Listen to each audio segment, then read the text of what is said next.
Ginigiit po nitong si Senator Antiveros na kapabayaan sa responsibilidad nilang mga senador kung hindi po sisimulan ngayong 19th Congress iyong paglilitis laban kay Vice President Sara Duterte. May mga development na nakuha dyan si Bombo JC Galvez.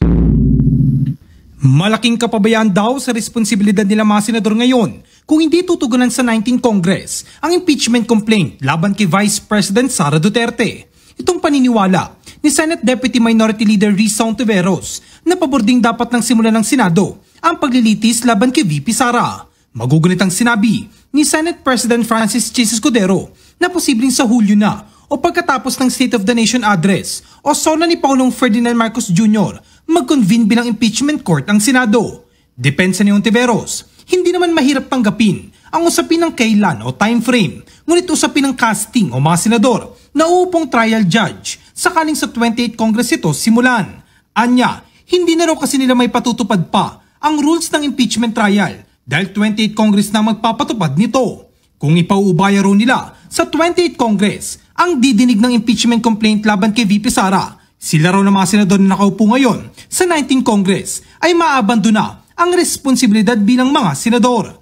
Kaya naniniwala si Ontiveros na masamang halimbawa kung palalagpasin nila na simulan ng paglilitis laban sa bise. Para sa akin magiging malaking pagpapabaya sa responsibilidad namin, Senado ngayon ng 19th Congress, na gawin ang aming trabaho sa impeachment complaint na ito. Totoo, hindi masasayang ang panahon dahil magagawa namin yung mga preliminaries, pero hindi na namin mapapatupad yung rules ng impeachment trial dahil 20th Congress Senate na ang magpapatupad nito. So, bad president kung palagpasin namin ng Senado ang hindi lang chance pero yung responsibilidad dinigyan ng isang impeachment complaint na may kinalaman sa pagsingil ng accountability sa paggastos ng pera ng mamamayan.